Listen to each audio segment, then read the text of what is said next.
The Africans want the franchise on the basis of one man, one vote. They want political independence. Le procès de Rivonia a abouti à la condamnation de Nelson Mandela et de 9 autres leaders de l'ANC à plus de 20 ans de prison. L'ensemble des auditions de ce procès existe sous un format d'enregistrement audio un peu particulier, le Dictabelt, et la collection entière fait à peu près 600 supports pour 220 heures de programme. L'INA a été sollicitée à l'issue des saisons croisées culturelles entre la France et l'Afrique du Sud, entre 2012 et 2013, pour expertiser et assurer la sauvegarde de cette collection classée au patrimoine de l'UNESCO. In his defense speech, Mandela said, "It is an ideal which I hope to live for and to achieve. But if it needs be, it is an ideal for which I am prepared to die."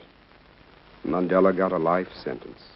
In South Africa, everybody knows about the Rivonia trial because President Mandela was the father of our new Rainbow Nation.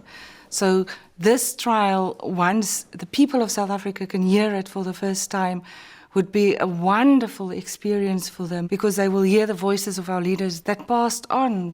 It will now be the first time in about 51 years where we will be able to hear the Rona trialists talking to us, saying in their own words what they actually said at the court case.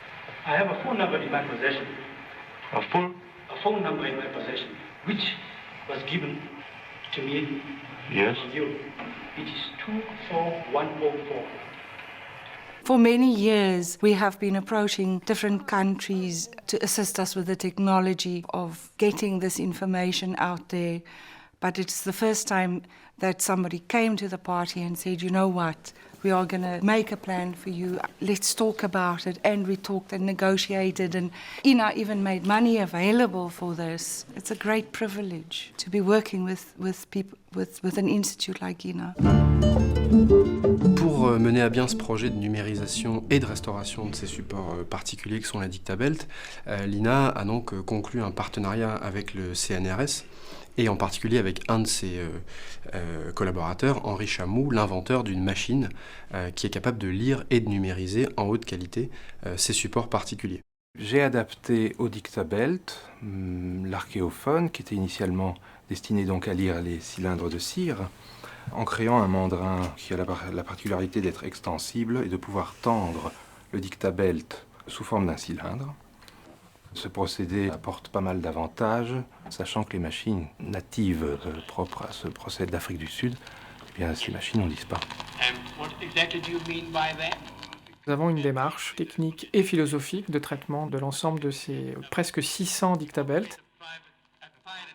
La première chose, c'est si c'est un procès, c'est quelque chose de légal, donc il n'est pas question de faire des coupes. Et ensuite, on va plus particulièrement atténuer certaines choses qui sont préjudiciables à une meilleure écoute.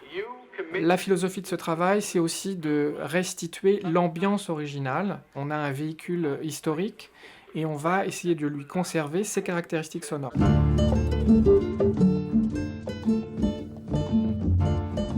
À terme, ce projet pourra également impliquer un transfert de compétences vers nos partenaires sud-africains afin qu'ils puissent poursuivre eux-mêmes la numérisation de leur collection de Dictabelt qui compte plus de 50 000 supports. The testimonies that was done during this trial formed the basis of where our democracy started. This was a landmark trial in the history of South Africa's struggle for liberation.